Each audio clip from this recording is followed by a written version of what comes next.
Dan yang kedua ialah wa ati'u Allah wa ati'ur Rasul, dan kamu hendaklah taat kepada Allah dan hendaklah kamu taat kepada Rasul. Siapa yang beriman kepada Allah, yang taat kepada Allah, dia mesti taat dan beriman kepada Rasulullah sallallahu alaihi wasallam.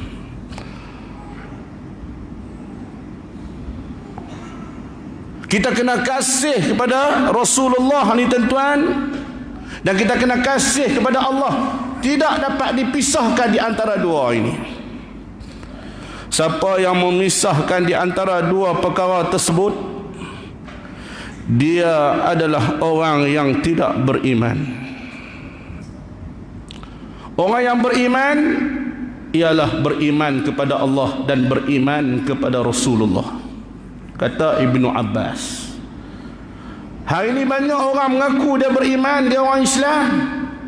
Sebaliknya Rasulullah sallallahu alaihi wasallam dihina. Dia mengambil sikap melepaskan tangan kerana ada agenda yang perlu ia menjaga kedudukan sesuatu golongan supaya tidak menyakitkan golongan tersebut dan kedudukannya selamat. Walaupun dia tahu perkara ini mengaibkan, menghina, tapi dia lebih memilih berdiam diri kerana bimbang-bimbang tidak dapat makan dedak yang banyak. Inilah golongan-golongan syaitan. Inilah golongan-golongan yang sengaja menempah neraka Allah Subhanahu wa taala. Nabi SAW menyatakan, tidak beriman seseorang itu jika ia tidak mengasihi Rasulullah SAW. Ia mengasihi lebih daripada Rasulullah bapa dia, mak ayah dia, anak dia, dan seluruh sekalian manusia yang lain. Dia kasih pada orang lain lebih daripada Rasulullah, maka orang ni tak beriman, tuan-tuan. Dia memilih, dia kasih kepada DAP. Aku sebut terang-terang. Dia memilih, dia kasih kepada orang-orang bukan Islam lebih utama. Dia memilih orang-orang yang benci kepada Nabi lebih utama. Dia tak memilih kasih kepada Rasulullah lebih utama. Maka orang ni orang yang tak beriman. Orang yang tak beriman ialah orang yang terkeluar dirinya daripada landasan agama Islam yang sebenar. Itu dia, tuan-tuan. Sebab itu apabila berlaku penghinaan kepada Rasulullah, kita kena kasih kepada Rasulullah melebihi segala-galanya apa yang ada di atas muka bumi ini. Sama ada nak mengancam kedudukan diri kita, nyawa, harta benda sekalipun, tetap Rasulullah SAW kita utama, kita kasih mendahului segala-galanya. Termasuklah sahabat kita sendiri, termasuklah mak bapak kita sendiri, termasuklah anak kita sendiri, termasuklah sekalian manusia itu, termasuklah DAP laknatullah.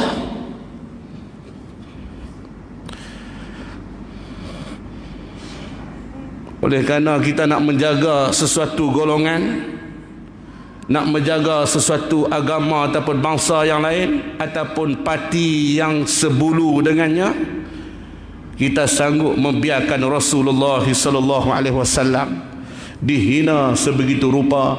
Dan saya difahamkan bahawa orang yang direman 3 hari telah pun dibebaskan. Tuan-tuan cuba bayangkan penghinaan terhadap Rasulullah yang begitu dahsyat itu, yang menggambarkan imej Rasulullah bertelanjang dengan Aisyah dan menghina Rasulullah, kata lemah tenaga batin.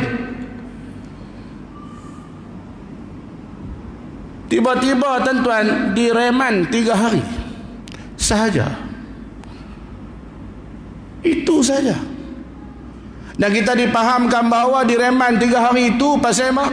Pasal bimbang takut si yang menghina Rasulullah ini, si kafir ini, si syaitan ini, si iblis ini yang menghina Rasulullah ini, bimbang-bimbang takut keselamatannya terancam. Pasal itu direman. Takut orang bunuh dia, tuan-tuan. Dia takut orang bunuh dia. Lebih baik duduk di balai polis daripada duduk di luar. Lebih selamat duduk di balai daripada duduk di luar. Tuan-tuan, di kalangan kita orang Islam yang betul-betul beriman dan bertakwa kepada Allah, mereka mempunyai semangat jihad mati syahid fi sabilillah. Golongan ini, tuan-tuan, masih ada, tuan-tuan. Tuan-tuan jangan ingat, di kalangan orang Melayu, orang Islam, kita sudah tidak ada orang yang berani untuk mempertahankan agama Allah, berjuang berjihad fi sabilillah, sanggup mengorbankan jiwanya demi mempertahankan agama Allah. Tuan-tuan jangan ingat, tak ada dah golongan ni. Masih ada, cuma menunggu arahan daripada pimpinan sahaja. Takbir. Oleh kerana kita mengikut dan mematuhi walak kepada pimpinan, kita masih lagi memilih jalan bersabar.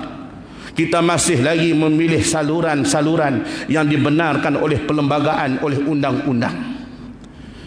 Kalau mengikut kehendak iman dan takwa kita, kalau mengikut kekuatan jihad fi sabilillah, kalau mengikut syahid di jalan Allah, kita akan mendahului segala-galanya, kerana kita dibentangkan syurga Allah seluas segala langit dan bumi, dan disediakan balasan yang amat hebat bagi orang yang sanggup mengorbankan nyawa menegakkan kalimah Allah di atas muka bumi Allah subhanahu wa ta'ala. Tapi alhamdulillah, di kalangan kita masih lagi bersabar.